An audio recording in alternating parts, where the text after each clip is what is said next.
It's got his signature on the back. I'm like, how the hell did it get the signature? I even put we got a little theme music going. You probably can't hear it. But we No. got a little theme music. All right, enough of that. All right, welcome. Playoff edition, NCAA tournament edition. Big week to talk about this week. NCAA brackets out. Smalley, a big trip down to the ACC representing. With the And goat, my wife came. and the goat was there. Cheryl, she made the trip. And then we got the big brackets. We got the big tournament coming up. Everybody's excited. We're going to go through it all. But let's start with the ACC tournament and Smalls' trip.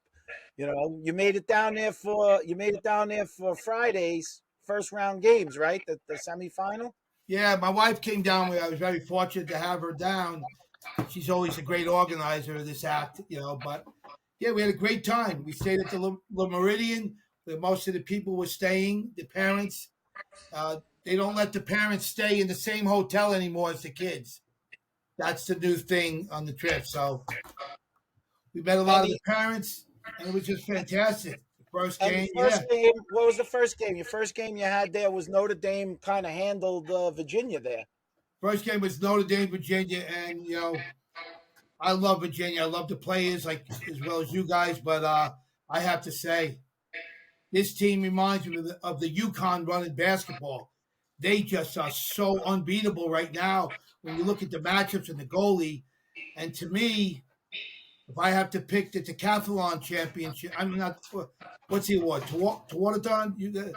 I have to say that goalie's going to be the best player in the world, and I got to throw in the two Irish kids. What's their names again? I forget. Kavanaughs. The Kavanaughs are unbelievable. So I do a duo this year. I give it to the Kavanaughs, and I give it to the goalie to split. So he's giving it to three guys now. They're going to make it the Kavanaugh brothers come on. Listen, it's Irish Day. Can you see this?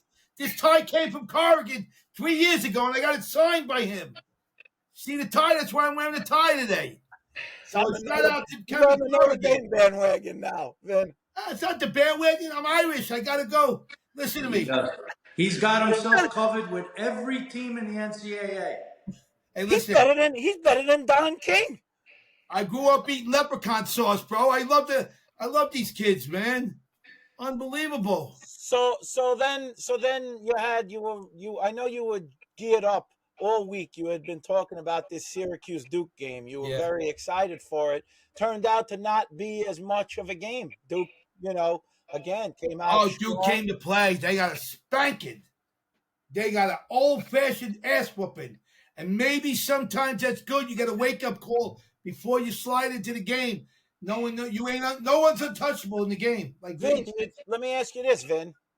Do you think playing all of those home games and being in home comfort for all that length of time for Syracuse, now having to play some tough games away, travel and that, you think that factors into any, situation of that Duke-Syracuse game? I mean, it could. They play most of their games in the Dome this year.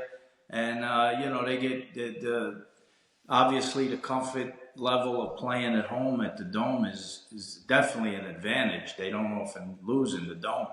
But, you had the midseason game where they beat Duke up at the Dome. They held them to 4. They flipped the script on them and were able to pump in a bunch of goals on them this time. So they made their adjustments. Look, better to lose now than when the tournament starts. It didn't affect them all that much. They still got seeded. Syracuse, I think, 4th. They get a home game. They might have flipped the brackets a little bit. But as I said on our last podcast with Tim Goldstein, you can't be bracket watching and who you're playing. You just got to beat the team that's in front of you. And you got to have the mentality, that every play matters, every game matters.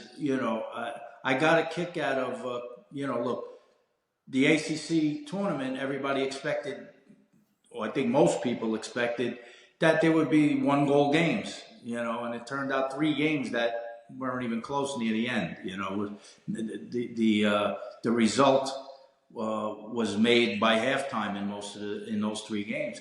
But I got a kick out of Corrigan because I've said on our podcast that this team, the Kavanaughs, they bring that edge to the team and it carries through with everybody. But I think it really, maybe I underestimated Corrigan's feistiness because I got a kick out of them. They're winning, I think, by 10 at the end of the game in the final the other day. And there's like a minute left, and the ball goes out of bounds, and it could look like it could have been off of either guy, but they gave the ball to Duke. And as they come up the field with the ball, Duke, the ref comes by, and Corrigan's screaming at him as if it's a tie score. They're up 10 with a minute. What does it matter? But everything matters to them, and that's why they win. That's why they're going to be tough to beat in this tournament because they got a lot of depth, they got a lot of leadership, they got a lot of toughness. You heard the announcers throughout the game, when you called them 50-50 balls. When the ball's on the ground, you call it 50-50.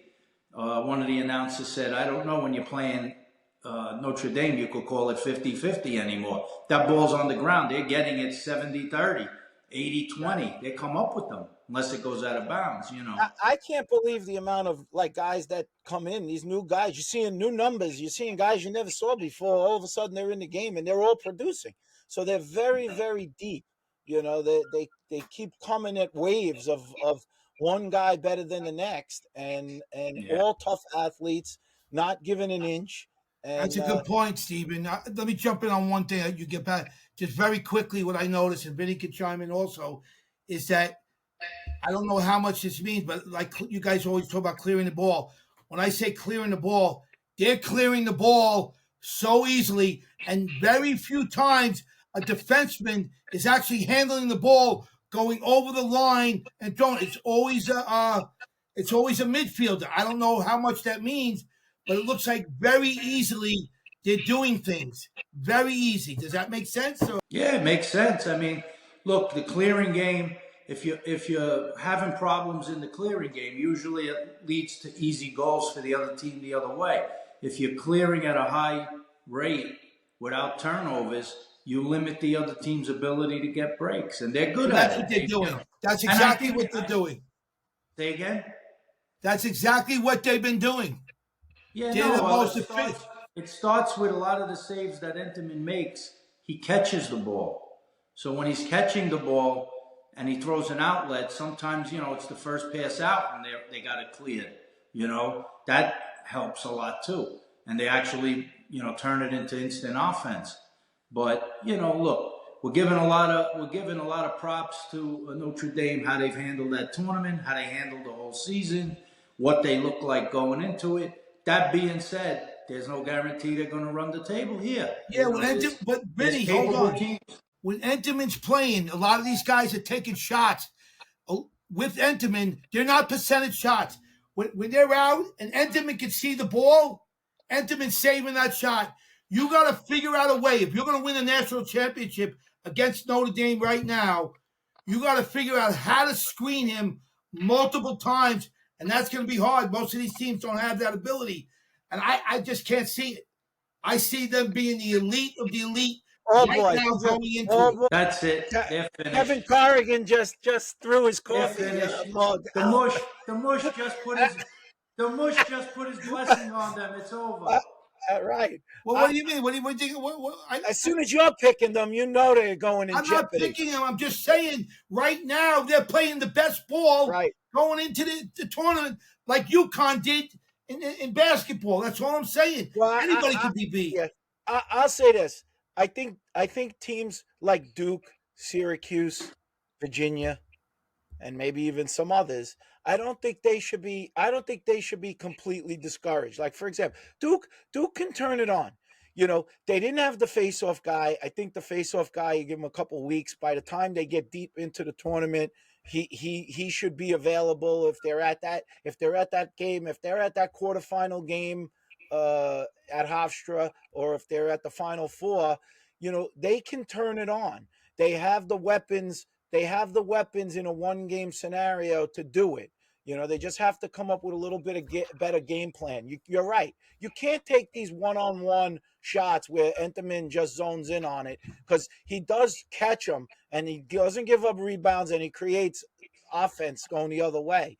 You have to get the ball moving. They have to get better ball movement with faster passes and catch him off guard with quick shots where he's moving. He's moving from one side of the field to the other to try to then make the save. That's I think the better way to beat a guy like Enterman and the Notre Dame defense. But right now, that's he's the easier best player said in the than done. game. Right now, he's the best player in the game. There ain't no doubt about it. And that includes offensive players and defense. He's playing at a rate few goalies has ever played. Let's see how he does going in. But Vinny can respond to that. He played the olden days. He can say who was good. But I don't see anybody better than this kid since I've been watching. Maybe I'm wrong. Well, He's playing at a high level. He's playing with a great great goalies tend to have great defenses in front of them too. Like Steven said, if you're forcing them to bad angles defensively, it helps the goalie too. If you're able to push guys away from the crease, or teams are not if they're not screening him, which was a good point by you, Smalls. Screening is important. You may need, if you're going to be taking outside shots, you may need a guy in that crease area just standing there blocking his vision as best you can. Those are it has to be considered, because you may play a great game and still lose because this guy comes up with a bunch of saves. So, listen, the playoffs are going to be interesting. They clearly have set themselves apart from the other teams right now. But again, it's sports. Anything can happen. Their face-off guys seem to get healthy. Lynch, he looked good the other day. And like I said, they put a lot of depth on display in that game the other day. So, well, let's move. They're the number one seed for a reason. Before we move to another conference, I want to show with Smalls being down in Charlotte, he had a great video here. I want to show this if I can, if there's a way to do it. Oh, that's the view from his room. Hey, how you guys doing? Welcome to the ACC tournament here in Charlotte, New York. Charlotte, New York. Oh, God. What's going on, guys? Yes. Right, Smalls, I knew you were in a state of confusion, but you don't even know what state you're in. It's amazing. Look at the city. I'll go slow. Unbelievable. Is that Grand Central Station? Beautiful, beautiful city. No drama. No drama. Oh, no drama. Drama. Awesome. No drama. It's 6 o'clock in the morning in Charlotte. Right. He expects drama. Amazing. Hey, Vinny, let me just, hey, Steven, let me get a word here. I just want to tell you, it's really, when I mean no drama, there's not a lot of cars. They built the city up in the last 10 years, built it completely. It was a crazy city. It really is nice, I have to say. It was it's the home of NASCAR. We went to the NASCAR museum. My wife and I, we had so many things to do. Each night we went out in town. I had an amazing time. Word is Vinny got you in a nice restaurant while you were down there. Well, actually, I didn't get a chance to thank him. Thank you, Mr. Goat, because you got me in. I said, Vinny, you know anybody in the state of Charlotte? He goes, oh, let me get in my Rolodex. He goes, oh, I know a guy that owns like 30 restaurants over there. What? He sent me to a restaurant, a sushi restaurant. You couldn't get in; it was packed. When I called up, so Vinny said, "Just go there," and I went there. My name was on the list. They sat us in a beautiful seat. They gave us 7 appetizers. That was very nice. That was very, very cool. Well, I give a shout out to Andy O'Keefe, a 50-year friend, and he's just a phenomenal guy. Very generous guy. Always been great to everybody in the lacrosse community. How many restaurants does he own, Vin? I don't know, a lot, but he owns a whole partner in a whole hospitality group, I guess. You hadn't talked to him in like 10 years. Andy has been very good to all his friends over the years, and he's just a very generous guy with a big heart. And by the way, he was also a great lacrosse player. a first-team All-American at Roanoke, played on the national championship team. So he was a pretty damn good athlete also. Yeah, I want to thank you. That was fantastic. My wife and I enjoyed that. The trip. Listen, the whole trip and all the teams and the parents. Give a shout out to the Balsamos, Charles. I love seeing them. Fish, aka, he was great. Seeing a lot of different parents, meeting a new guy. Vinny, who's the new people I met? I forgot. I told you the name. The new Well, guy I you met. met one of the players' fathers from Duke, Connor Drake, Sean Drake. Sean Drake, he went to Army, and now his son is a fifth-year player. He was a transfer student, I forget from where, and now he's playing with Duke. And little did we know, Vinny had talked to Charles. Connor Drake and Balsamo are workout partners. Yeah. I want to give a shout out to them and the family, and also Charles. Never misses a game. He's an unbelievable father. And the family and his wife, and a shout out to the Balsamos. Just a great trip. Thanks to Vinny. Thanks to you guys. And the wrap up of the trip is all four teams made it. We'll talk about the bracket a little bit later, but all four teams are in. They all have their chance, looking strong, obviously, and the on top. But most of the other teams, there are teams fighting to try to get in. So we'll move on when we talk about the Big Ten tournament and some real swings there. And Michigan, again, like last year, with their backs against the wall, comes up big with 2 wins, beating Hopkins and then beating Penn State, and gets that automatic qualifier and puts themselves right in the mix. What do you think about that, Vin? Well, I think what a job the coaching staff from Michigan, and I would say if they could bottle up what they put on the field against Penn State the other night, they're going to be tough to beat because they were on fire. To beat a Penn State team the way they did, 16-4.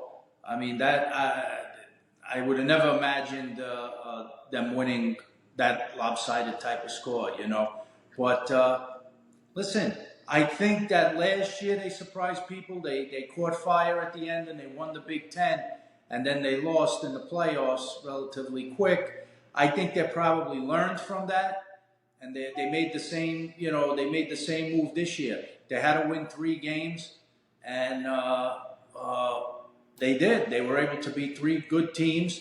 They got a seed. They didn't get a top 8 seed, and they face a tough first game out in Denver, I think, right? I think they got Denver. Out in Denver. Yeah, it's a good point, man. Let's give a shout out to the Mulhollands. Josh Mulholland and Aiden Mulholland. Yeah. Oh, man. Aiden had a couple of goals in the game. I don't know if he's goals. I think Aiden's a good Even back to back. Big Ten back to back. Since Aiden's in that school, they got back-to-back Big Ten championships. They got national championships in football. I think they beat Ohio State 3 years in a row or something in football. He's a good luck charm, that kid. They said you're right. They said Josh was in a hot tub for like 9 hours, drinking champagne with the wife, praying to God. I'll tell you, the guy's the best. That guy has so much heart, and I'm going to tell you why. All these parents that go to these games and support the kids are amazing, but I have to give so much credit to Josh. He drives everywhere. He told me 10-hour drives, 11-hour drives. The guy does it by himself with music. A shout out to you, Josh. You're the ultimate leprechaun. I love you, man. Your family, your wife, your sons. Oh, man, you guys are amazing.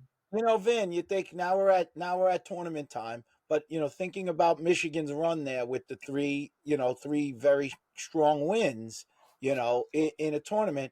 Well, that's basically what you're looking at. That's why any of these teams could do it. If you can turn it on, the finish line is in sight. The finish line for these teams is 3 or 4 games, basically.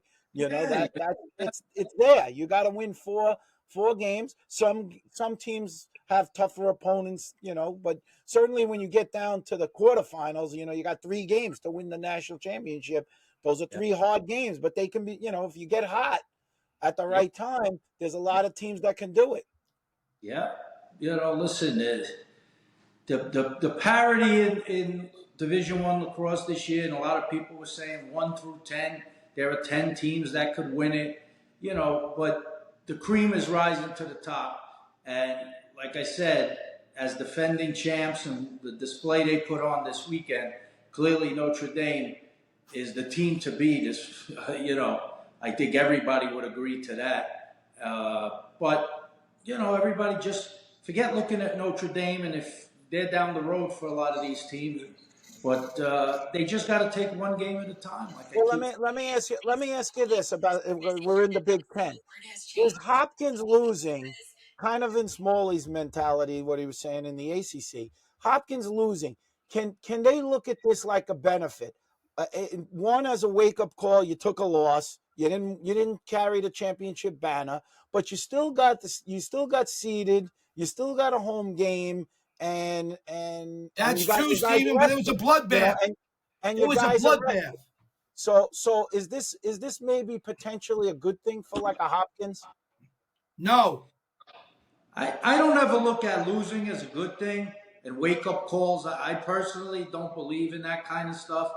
I think that I think they should feel happy that that wasn't the end of the road for them, and that they get to play again, and they try to fix what what was broken in the last game. But to say it's good, I Well, I wouldn't say wouldn't say good. good. I just mean as a silver lining. No, I mean Could I have know worked out better for them. you get to play again.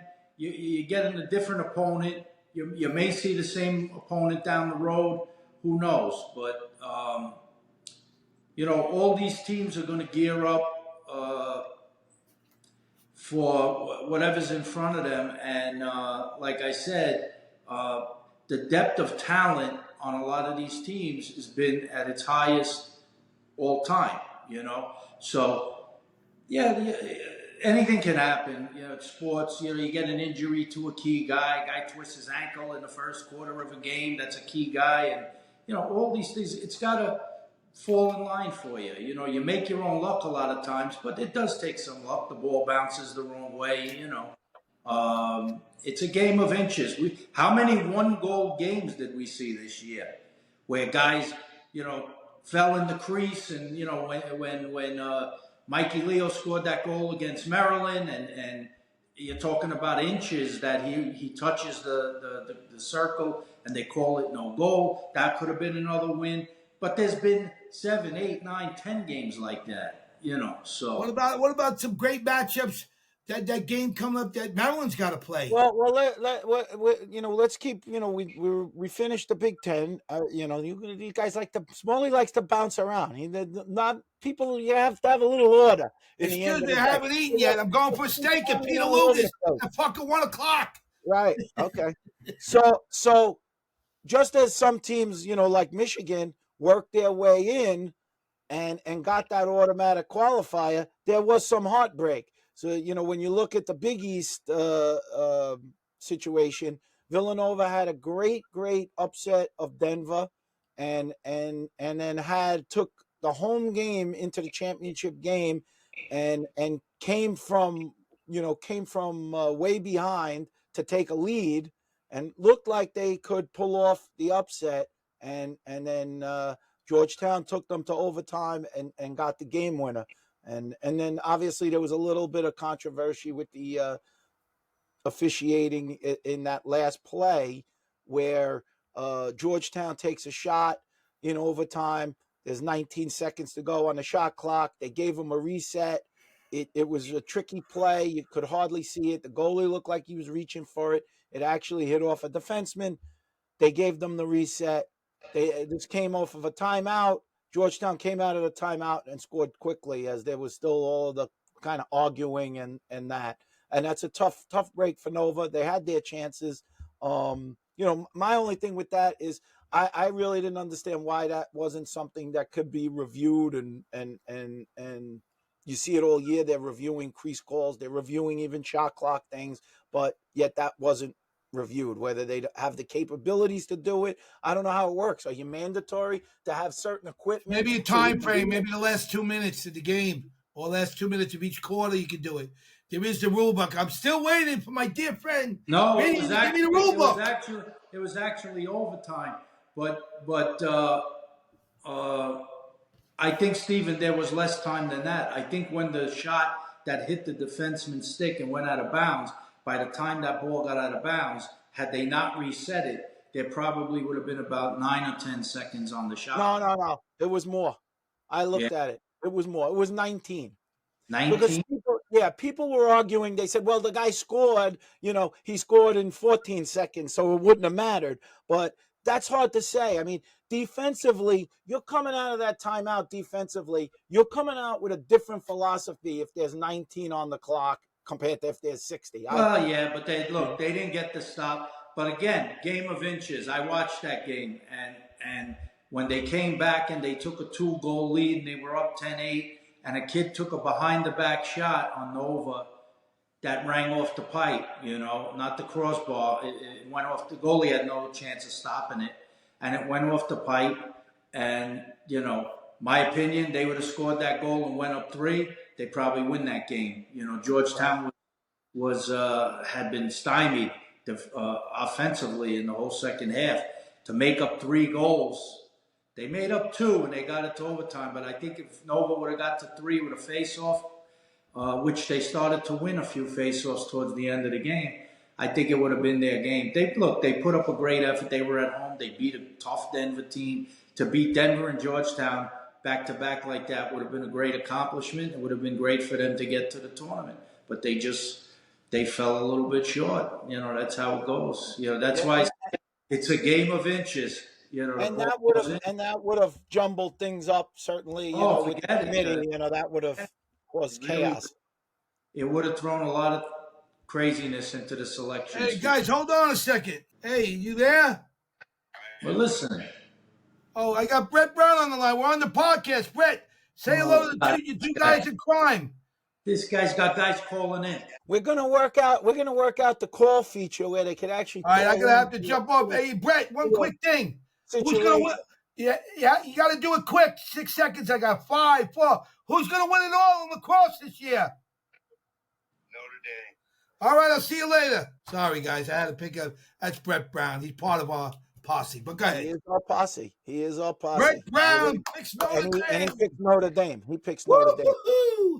Really, So Denver ends up, even though they end up rested. They're another team looking for that silver lining. They ended up with a high seed. So none of the teams that really lost, it really hurt them that bad. We're going to talk about the bracket in a minute, but the last tournament, the Ivy League tournament, held by Cornell. We talked about it. I really thought Cornell would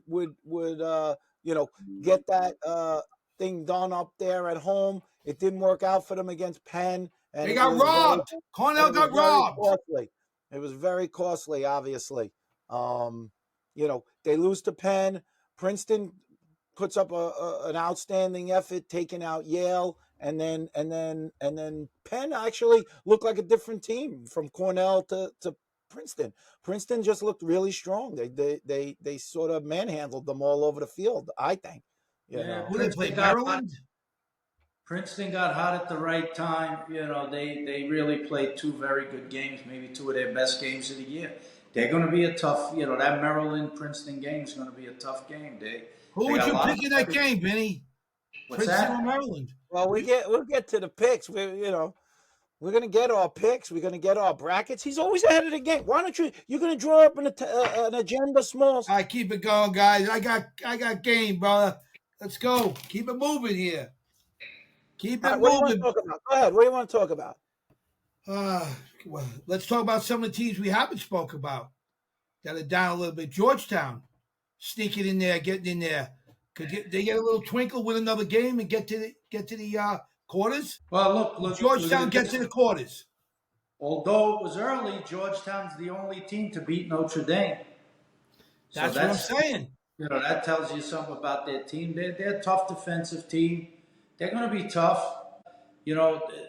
What I find in watching these games, as they were fighting to win their own tournaments and get seeded and, to win a playoff spot, these portal guys, these transfer guys really have big impact in these games. They really do. These 5-year guys are having big effects in these games.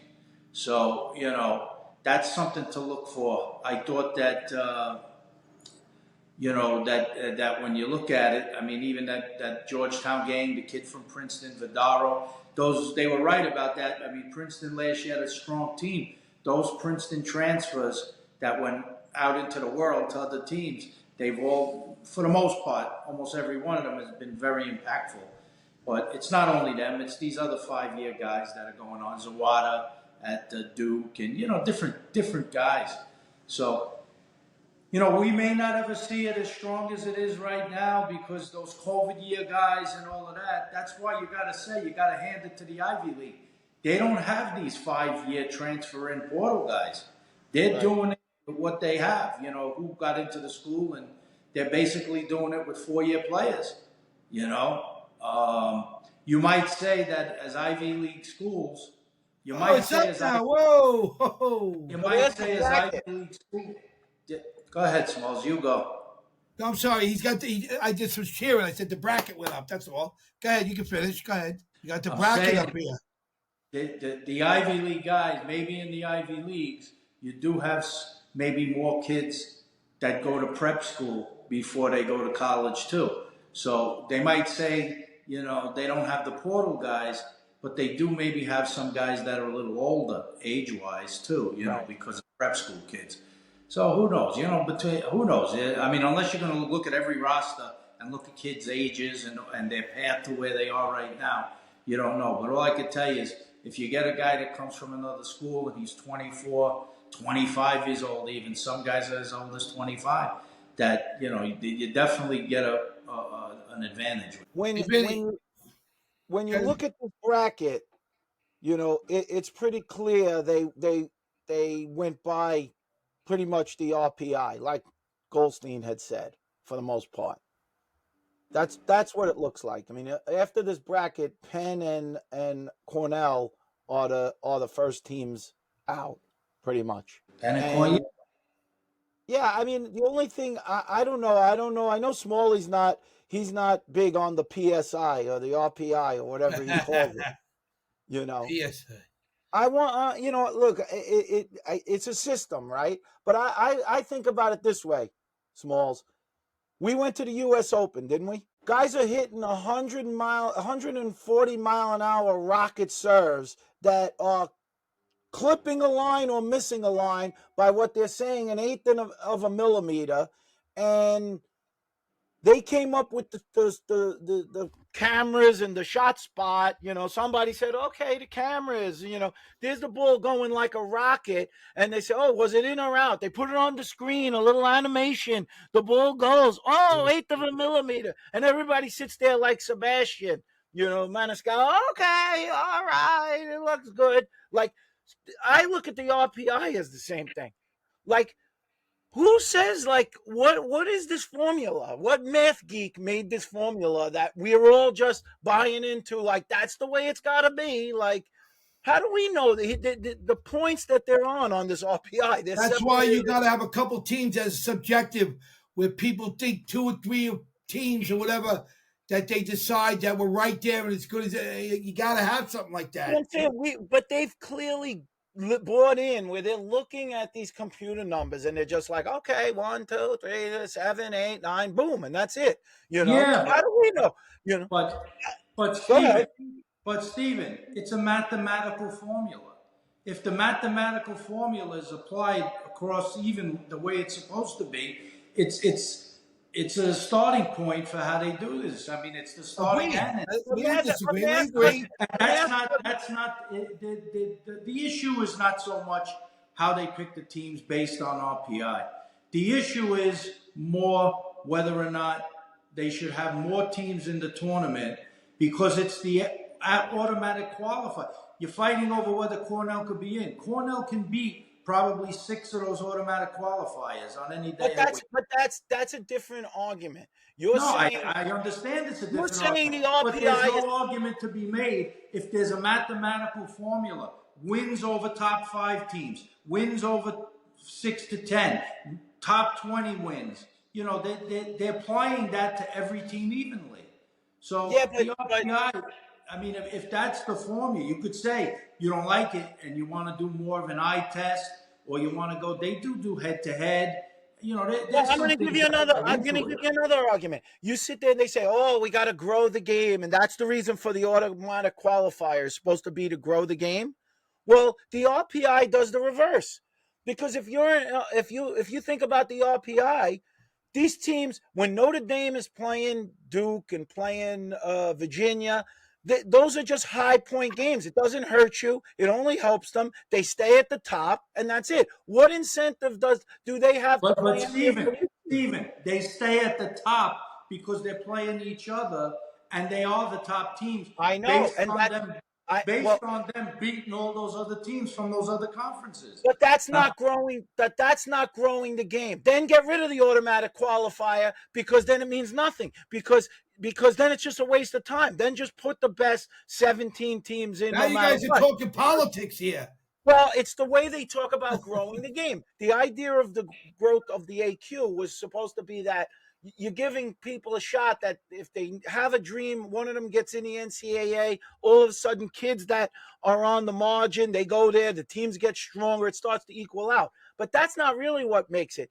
I think what makes it is when the Notre Dames play Quinnipiac, then a kid says, I can't go to Notre Dame, but I'll go to Quinnipiac because they're playing Notre Dame. But they're not, because now it only makes sense to the strong teams should only play the strong teams. It doesn't make sense to play one I of these don't. weaker teams.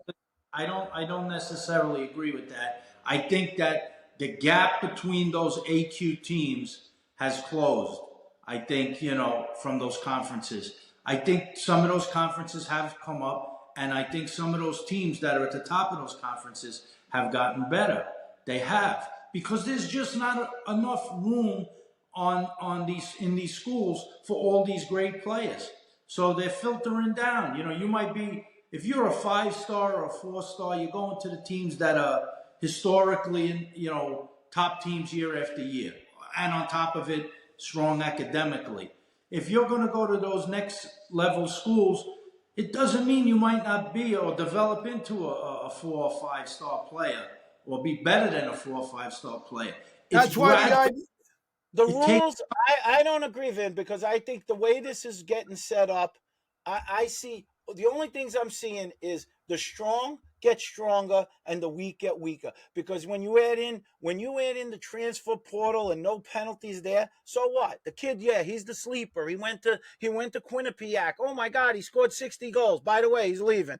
Now he's going to Georgetown, and they get better, and the other team stays in the back of the pack, you know. Yeah, well, I So think UPenn to pick one team in the Ivy is bullshit.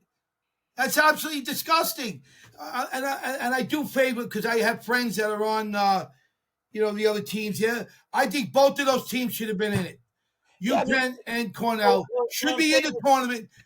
Yo, you used to have guys go in the back room, and maybe some guys were better at it than other guys, and they would come out, and it would be political, but maybe it was more of a representation of, well, we want to get a couple of teams from here and a couple teams from this and a couple teams from that. How different would it have been? You know, how different would it have been? I don't You know. know, It probably would have been different yeah. because certain teams, they're looking at it like an eyeball test and thinking that, and there's biases in those things. But all I'm saying is, if you apply a mathematical formula across the board to every team, and this is what the numbers spit out, it's hard to argue with the but numbers. Ben, what about head to head? You got a team. Let's face That it. comes, that comes into play too. I don't I'm see not. I'm not. Hold I'm, on. that. Let That me is bring why out a I point. thought. wait, I want to That's make a why I point thought about I Vin got with a the point too here, mathematical. guys. That's why The I only thought thing is, that. I'm not disagreeing with the math, but math doesn't work in sports because they say, that game should be a 1-goal game, Duke and Look Notre at Dame, and then Cornell they and get Notre blown Dame out is by perfect. 10. So, you know, Cornell and Notre Dame is perfect to look at the situation. Go, they were winning the game to the end. They lose by Yeah, 1 goal. They're one of yeah. the. To me, Cornell's one of the best teams in the country. They're not in it, and I got to look at a. I'm not gonna. I don't want to pick any other team. I got to look at these other teams. Some of them got no shot at all. Come on, I mean, some. and I'd like to see the guy. What I would like to see on a future thing, a video, maybe a podcast short, is I want the guy who invented the RPI. I want him to explain that mathematical equation and everything to Smalley. I want him to make Smalley Yeah, understand okay. how he's doing the math. That would be an episode in itself. Thanks. So there we go again. They got their Sombrados got their in. See what I'm saying? The Sombrado brothers go after the weakest link, so they do it too. See, I just proved my point. Very easy with these guys. I love these guys, but they're very easy. They're very easy. I want to play that song later. Remind me to play that song later. What's the game you're most looking forward to watching in this first round situation? Oh, I could. The first round. Syracuse Townsend. Syracuse Towson. Because Okay. Vinny made me a believer now, thinking because I really didn't know Townsend. Vinny's saying this team is good. I'm like, Vinny, where's your mind? Oh, they're He good. must know. He watched. I didn't. They're good. Look, the best first round games, I would go with that. That's an interesting one. I think Syracuse will eventually overpower them, though. But I think the Michigan Denver game is a really good game. You know, Michigan having to travel on the road, but they're hot. Denver doesn't lose very often out there. Mile High. Well, I'm picking Michigan in that game. And then the other game is the Princeton Maryland game is a good game. I know Maryland beat them during the year. I don't know if the kid that got hurt the other day, I hope he's okay. Ncaa, I like watching him. He's probably, to me, their best offensive player. I don't know if he's Who got hurt? What team, Vinny? What team? Maryland. I don't know how badly he's hurt. Shit. But if they lose him, their offense hasn't exactly, been lighting it up. And Princeton can score goals. When they get rolling, they can score goals. So we'll see. Those two games to me are the most intriguing games. The other game is Georgetown and Penn State will be a good game. That's another tough first round game. None of these are gimmies. Those are tough games, yeah. Wouldn't you like to see a UPenn, maybe a UPenn against? No, UPenn's out of it. You're not seeing UPenn. All right. I gotta watch Towson. I gotta watch the. All right. Well, look, there are people that may not be happy. Towson or downplaying. They earned it. I think they went like 13-3 or something. They record. They beat Hopkins. They played Hopkins pretty tough. They didn't beat Hopkins. They played them fairly tough. They had for the top tier teams on their schedule, they didn't beat those teams, but they're a scary team to play. Like I said, I think they'll ultimately, Syracuse will wear them down. I think, that Syracuse has a lot of weapons, and, Towson better stay out of the penalty box, because if they get penalties, it's going to be a problem. They have. I just wanted to see an early line on some of these games. Mm-hmm. Well, we actually can pick. There's a game Wednesday. Right. We should pick our team now. Thanks to our man, another friend, Denny Goldstein. He sent us the numbers on the games that we on the picks. Hey, All right, Dennis, big man. Came up big. So, you have that Albany game against Sacred Heart where Albany is -3 against Sacred Heart. Yeah. I want Albany. I'm picking Albany in that game. I think Albany. I think we got a unanimous decision on that one, just for the fact Brandon Oppenheimer is a good friend of mine. That Albany, they've been there before. They've been in the tournament. They got that kind of experience. Sacred Heart had a great year. Their first time winning their conference, which got them the AQ. Good for them. It was a great season. Yeah, good for them. But I don't know. If you're asking me to pick, I'll go with Albany in that game. So just to give you an idea, Vinny is on a historic comeback. While I was trotting out to that sure victory, it was a rough week for me last week. He's stormed all the way back. He's only 2 games down going into this last tournament.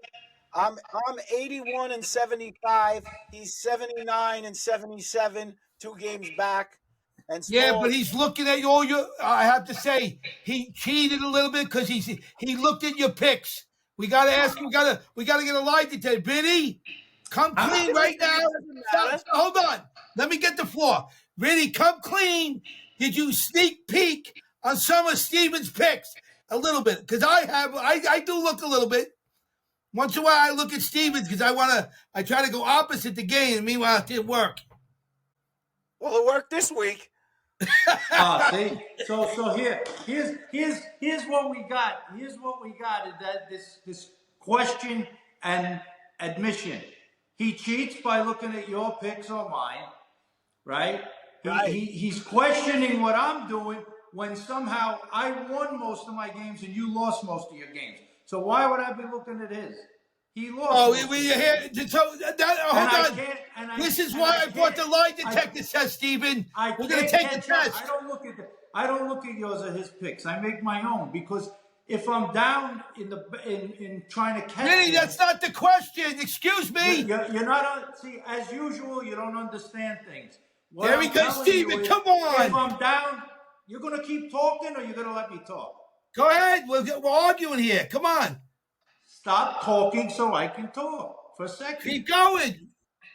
If I am just going to look at his picks and mirror his picks, how can I catch up to him? But I didn't ask you that. You look at his picks, Stephen. Chime in. I need to make up.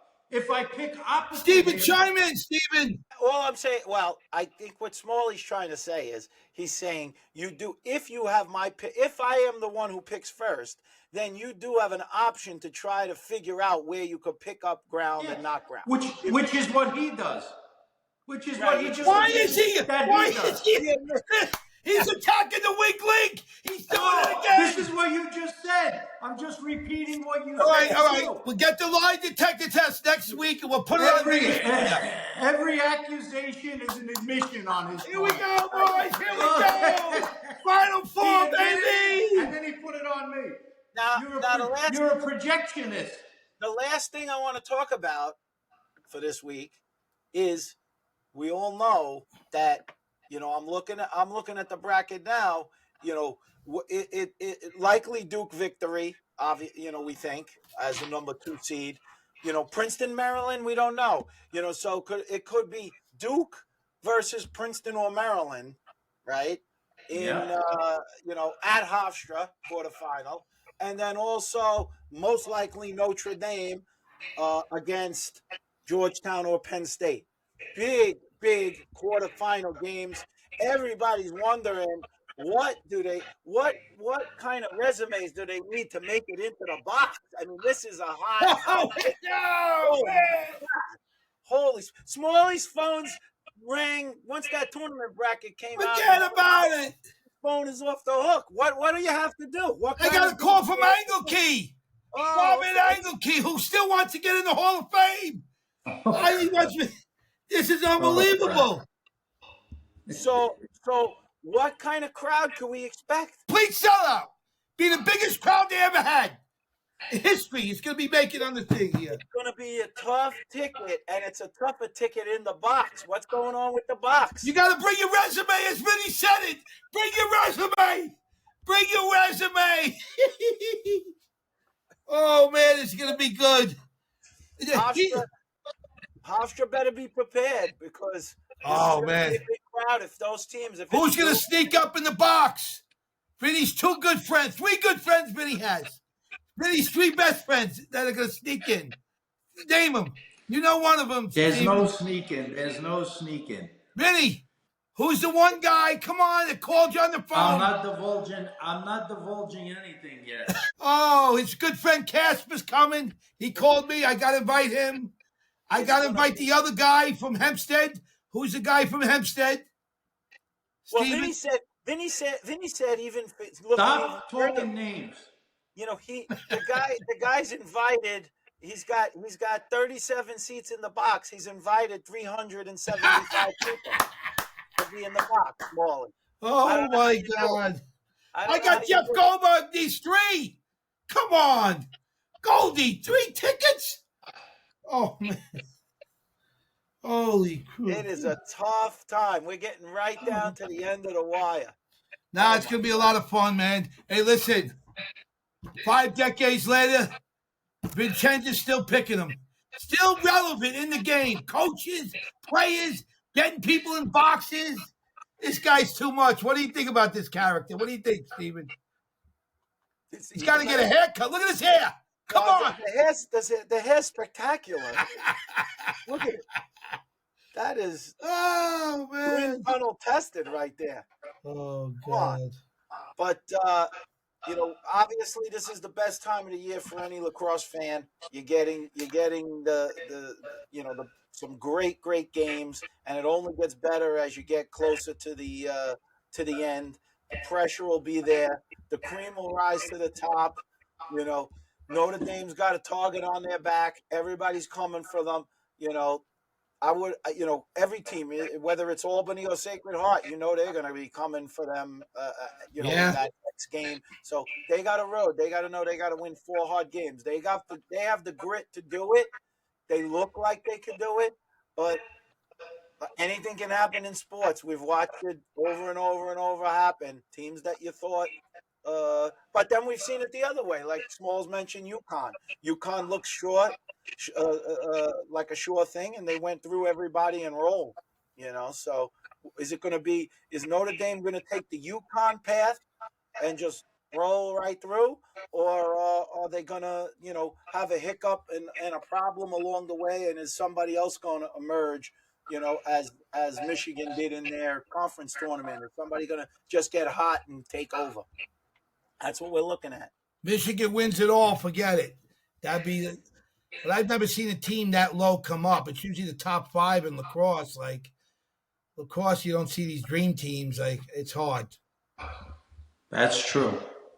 If you had to pick right now the team to win this bracket, who are you taking? If I had say that again. What's the question? You had to pick the bracket right now. The win. Who's standing with the trophy at the end of this tournament?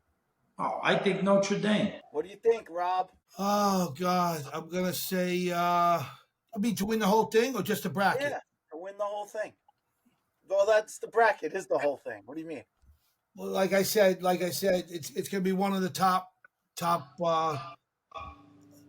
The trickiest team, I have to say, very very tricky team because it's so young, is Syracuse to knock off Notre Dame. If any, that'll be my pick in the end. But it does look like who you picking? It's one team. Who Notre Dame. I got to go with Notre Dame. So you're not picking Syracuse to beat Notre Dame. You're saying Notre Dame's going to win it all. If any lucky team's going to win it all, that would be it. But other than that, I don't see it. I see Notre Dame. The goalie's the best player in the world, and give him the thing. Maybe share it with him and Kavanaugh, because I've never seen anything like this. The grit the Kavanaugh brothers have. This is really special. It reminds me of like UConn coming in. Somebody could beat them, but they're coming in very strong at the right time. And Entenmann's cake. By the way, does he own Entenmann? Someone did tell me that. Yeah. That's not the Entenmann family, like with the cake family, is it?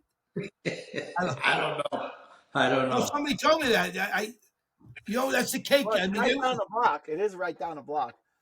What? It is. And from Chaminade, I'm saying, from where he went to school, at least. I mean, is he not the best player in the game right now? You guys tell me. Tell me. You can't tell me. You can't make a case that another guy is better, even an offensive player. Well, look at it this way. You could say he's the best goalie, right? Yeah. And I would also say he's the most impactful. Yeah. He may be the best goalie to ever play as a 1 year. Is he your pick for Tewaaraton? Yes. Or Tewaaraton? He's my pick, but I also want to add the flavor of Kavanaugh in there because what this kid is doing is just 2 years of winning. I say last year the Cavaliers didn't win that award. I got to kind of give it to both of them. It's a little crazy.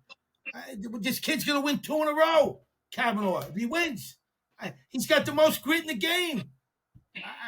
I don't know how This might be the first time I ever agreed with Smalls on something. Wow, Vincenzo! The past history is that they did give 2 trophies one year, right? The Thompson brothers got it. Miles and Lyle, right? Yes. That's the only other time they gave it to 2 guys. Yes. So He's if the only Notre Dame, player I in the don't last. know. I don't know if they pick it prior to the playoffs or not. I'm not sure No, about they when haven't they. picked it yet. No, it doesn't come till. Oh, you mean picking No, it that actually? Vinny's right.